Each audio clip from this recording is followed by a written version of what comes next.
우리는 주의 사자가 제사장 사가랴에게 요한의 태어남을 말씀하신 것을 살펴보았습니다.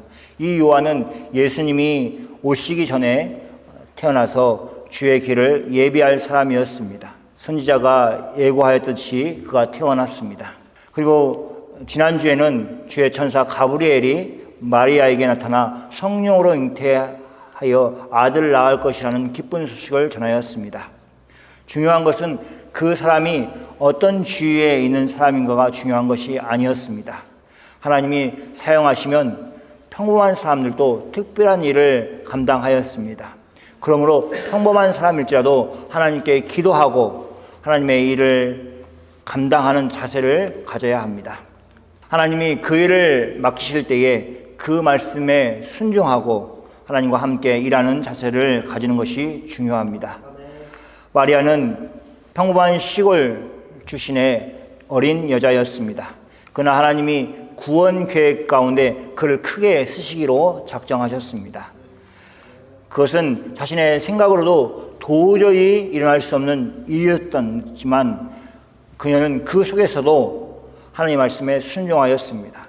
자신의 삶을 하나님께 맡겼습니다. 우리는 다시 오실 예수님을 기다리면서 예수님을 맞이하는 그런 사람들입니다. 하나님의 부르심 가운데 있는 것입니다. 그 부르심 앞에 끝까지 믿고 믿음으로 순종하는 것을 소유하는 여러분이 다 되시기를 소망합니다. 오늘은 주의 사자가 요셉에게 나타나 정혼한 마리아의 잉태가 성령으로 된 것이라는 것을 알리고 마리아를 데려오는 것을 두려워하지 말고 집으로 데려오라고 하는 지시를 살펴볼 것입니다. 이 말씀을 통해 믿음으로 행동하자라는 제목으로 말씀을 드리겠습니다. 첫 번째, 하나님의 말씀 앞에 결단한다는 것입니다. 요셉은 하나님의 말씀 앞에 결단을 하였습니다. 어떤 결단이었습니까? 정혼한 마리아를 자신의 집으로 데려오는 결단이었습니다. 다른 사람들이 평범해 보일 수 있는 그런 일을 요셉은 믿음의 결단을 할 수밖에 없었습니다. 그것은 요셉이 마리아의 몸에서 일어나는 변화를 알았기 때문에 그렇습니다. 발견했기 때문에 그렇습니다. 성경은 예수님의 나심을 설명하고 있습니다. 그의 어머니 마리아가 요셉과 약혼하고 동거하기 전에 성령으로 잉태된 것이 나타났더니 라고 말씀하고 있습니다. 그 나타난 것이 마리아에게도 나타나고 요셉에게도 알 수 있도록 나타난 것 같습니다. 요셉이 동거하기 전에 성령으로 잉태된 것이 마리아에게 나타났습니다. 율법대로 한다면 요셉은 약혼한 마리아가 임신했다는 것을 세상 사람들에게 알리고 약혼 관계를 깼을 것입니다. 요셉은 의로운 사람이었습니다. 다른 말로 하면 율법에 잘 지키는 사람, 율법에 충실하였던 사람이었습니다. 그녀를 세상에 드러내지 않고 가만히 약혼을 정리하려고 하는 생각을 하였습니다. 율법도 지키고 자신이 어기는 것이 아니고 자신의 명예도 지키고 그 일이 피해가 심하여져서 다른 사람들이 많이 다치는 일이 없도록 최소화하기 위해서 요셉은 힘썼던 것 같습니다. 이런 생각을 요셉이 하면서 잠에 들었습니다. 잠들 때까지 계속 그 생각을 하였다는 것입니다. 그때 주의 사자가 요셉의 꿈에 나타났습니다. 그러면서 다윗의 자손 요셉아, 내 아내 마리아 데려오기를 무서워 말라. 마리아에게 잉태된 자는 성령으로 된 것이라 라고 소식을 전하였습니다. 요셉은 꿈을 꾸어서 그런 생각을 하였습니다. 하나님이 꿈에 나타나셔서 그렇게 말씀하신 것입니다. 요셉의 생각에, 요셉의 꿈에 개입을 하신 것입니다. 주의 사자가 하나님의 뜻을 분명하게 전하였습니다. 요셉은 하나님의 말씀을 듣고 믿음의 결단을 내렸습니다. 그래서 마리아를 데려왔습니다.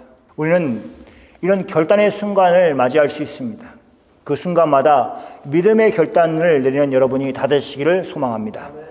두 번째, 책임을 떠안는 행동을 요셉이 하고 있습니다. 요셉의 믿음은 책임을 떠안는 행동을 하는 것으로 나타났습니다. 요셉이 마리아를 자신의 집으로 데려온다는 것은 많은 일이 발생할 것을 각오한다는 것입니다. 그 책임을 감당한다는 것입니다. 주의 사자는 마리아의 잉태가 성령으로 된 것이라고 말한 뒤에 요셉이 할 일에 대해서 분명히 말씀하였습니다. 아들을 낳으리니 이름을 예수라 하라 하셨습니다.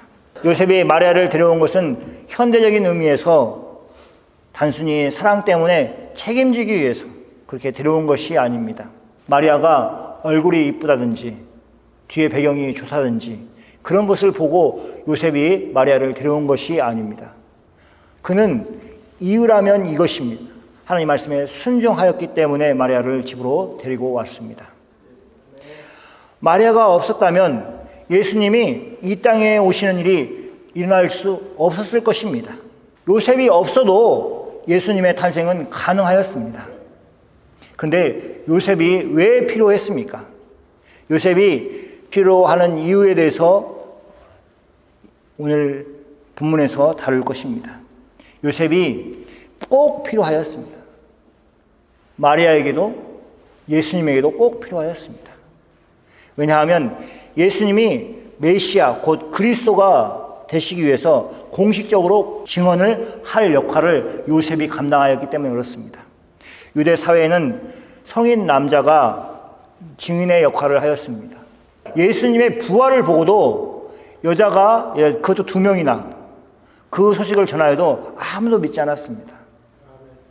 왜냐하면 여자가 증언을 하였기 때문에 그렇습니다. 그냥 유대에서는 재판을 할 때 남자 2명이 증인으로 서야만이 그 재판의 증거가 되었습니다. 그 정도였습니다. 그렇기 때문에 마리아는 여자였기 때문에 사회적으로 활동하기에 제약이 있었습니다. 마리아와 예수를 보호하기 위해서 요셉이 그들을 보호하고 책임지는 일을 감당하였습니다. 그 일을 주기 위해서 요셉을 사용하셨습니다. 하나님 책임감 있는 청년 요셉을 사용하셨습니다. 그는 다윗의 후손이었습니다. 성경의 예언대로 공적으로 다윗의 자손이 되셨습니다. 마태복음에 다윗부터 쭉 해서 왕의 계보를 잇는 역할. 그래서 요셉이 나오고 그 다음에 예수님이 나오는데 그 계보에 예수님이 당당히 들어왔습니다. 유대인의 왕으로 오셨습니다. 그 역할을 요셉이 감당하였습니다. 예수님이 베들레헴에 태어나신 것도 요셉이 호적을 하기 위해서 그곳에 갔기 때문이었습니다. 그래서 성경에 얘기한 대로 베들레헴에서 태어나신 그 역할을 감당하였습니다. 그 과정에서 요셉은 예수님을 자신의 아들로 등록하였을 것입니다. 더 나아가 헤롯 왕이 베들레헴 근방에 있는 아이들을 죽이라고 하였을 때에 그때 그 가족들을 애굽으로 피신시킨 것도 그래서 재앙을 피한 것도 요셉이 감당한 일이었습니다. 중요한 사건마다 요셉이 결정적으로 중요한 역할을 감당하였습니다. 책임을 졌습니다. 그러나 우리가 기록으로 다 알 수 없는 수많은 일상 속에서 요셉은 가장으로서 가족을 책임지는 역할을 감당하였습니다. 언제까지? 예수님이 자라실 때까지 그렇게 감당하였습니다. 유대 사회에서 남자의 역할이 절대적으로 생각한다면 요셉은 마리아와 아기 예수님에게 든든한 보호막이 되었습니다. 요셉은 이 모든 책임을 남의 일로 여기지 않고 자신의 일로 받아들였습니다. 그럴 수 있잖아요. 혼의 자식이라고 하는 것처럼 결혼 관계가 성립되지 전에 낳은 자녀 그렇게 여길 수 있는데 요셉은 끝까지 하나님의 말씀을 믿고 그 역할을 잘 감당하였습니다. 우리의 삶 속에서도 누구의 일인지 명확하지 않은 일들을 우리가 많이 만납니다. 교회 생활도 마찬가지입니다. 누구의 일이라고 이름표가 붙어 있는 것이 아닙니다.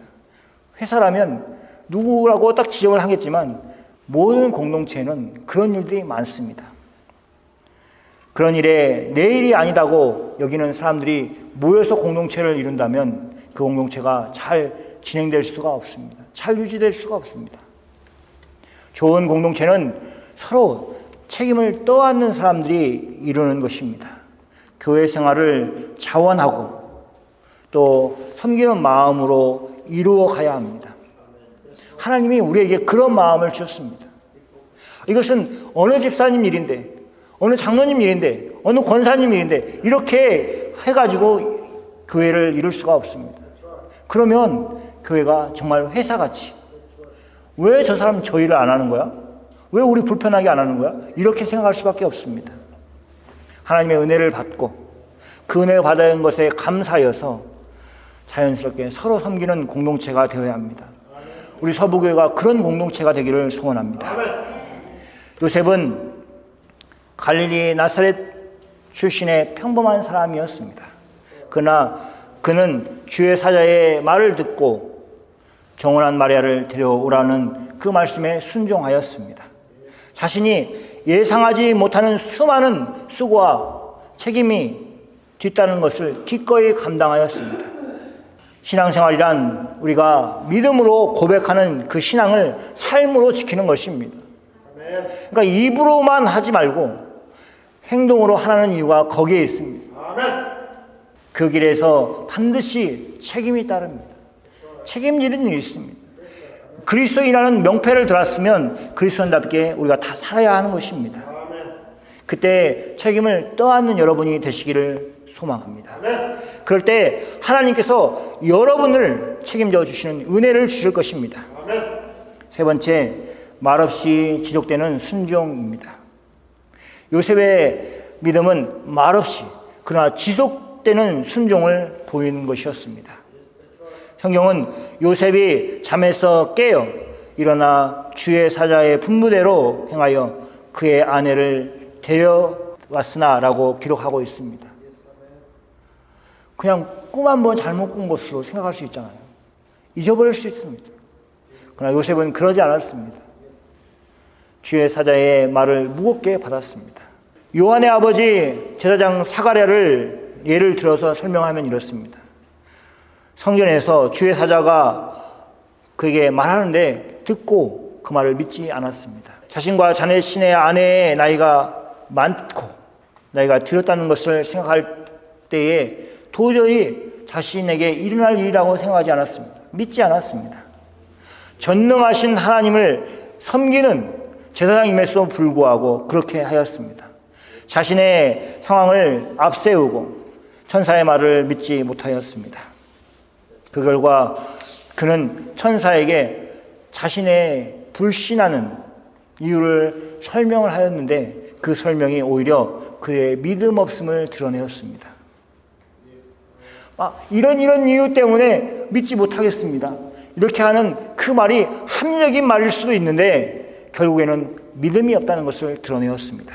이에 비해 마리아는 하나님의 은혜를 입었다는 말을 듣고 깜짝 놀라서 남자를 알지 못하는 자신에 대해서 그 상태를 이야기하고 그리고 어떻게 그런 일이 일어날 수 있습니까? 라고 질문을 하였습니다. 그리고 성령으로 잉태된 것이라는 설명을 듣고 그 말씀을 믿고 순종하였습니다. 하나님이 뜻하시는 대로 이루어지기를 소망하였습니다. 그러나 요셉은 주의 천사가 그 소식을 전하였음에도 불구하고 아무런 말을 하고 있지 않습니다. 믿지 못하겠다고 하는 것이 그 말도 없고 항변하는 말도 없습니다. 마리아처럼 질문하는 것도 없었습니다. 그는 꿈에서 주의 천사가 나타났고 잠에서 깨어난 후에 그 분부대로 그대로 행하였습니다. 잠자기 전에는 어떻게 그 일을 처리할까 이게 생각을 하였는데 주의 사자를 꿈에서 만나고 자신이 계획하였던 그 계획대로가 아니라 주의 사자가 분부한 대로 그렇게 마리아를 데려왔습니다. 그리고 성경은 분명하게 예수님이 태어날 때까지 마리아와 동침하지 않았다는 것을 얘기하고 있습니다. 그리고 아이가 태어나서 주의 사자가 지시한 대로 이름을 예수라고 그렇게 하였습니다. 요셉은 모든 것을 말씀대로 순종하였습니다. 초대교회 성도들이 요셉의 행동을 보면서 큰 영적인 유익을 얻었을 것입니다. 특히 율법대로 살아야 되는가, 예수님을 믿고 복음대로 살아야 되는가 하는 것에 대해서 고민하고 있었던 유대 그리스도인들에게 요셉은 분명한 해답을 주었습니다. 주의 사자가 성경의 예언에 근거하여서 설명을 하였을 때 요셉은 믿고 순종하였기 때문에 그렇습니다. 예수님을 믿는 것은 율법을 어기는 것이 아니라 율법을 완성하신 예수님을 믿는 것이라는 것을 확신하게 되었습니다. 그리고 또 초대교회는 어려운 상황에 놓여 있었습니다. 요셉이 말없이 하나님 말씀에 순종하였던 그 모습이 초대교회 성도들에게 분명히 영적인 유익을 주었습니다. 예수님을 믿는다는 것, 복음을 받아들인다는 것은 말없이, 불평 없이 이렇게 하나님의 말씀에 책임감 있게 순종하는 거구나. 그 생각을 다 하였을 것이고 영적인 유익을 얻었을 것입니다. 하나님은 다양한 사람들을 사용하여서 예수님이 이 땅에 오시는 일에 사용하셨습니다. 예수님의 첫 번째 오심은 하나님께서 주도하시고 말씀에 순종하는 사람들을 통해서 유대인들이 이해할 수 있는 방식으로 메시아로 오셨습니다. 그리고 우리를 구원하신 예수님은 다시 오신다고 약속하셨습니다. 분명히 다시 오실 것입니다. 다시 오실 예수님은 처음 올 때 갈릴리 나사렛 평범한 가정에서 태어나는 방식으로 다시 오실 것이 아닙니다. 우리 예수님은 부활의 영광을 가지시고 영광의 왕으로 영광 가운데 우리에게 오실 것입니다. 그날에 우리의 눈물을 닦아주실 예수님을 기쁨으로 맞으시는 여러분이 다 되시기를 소원합니다.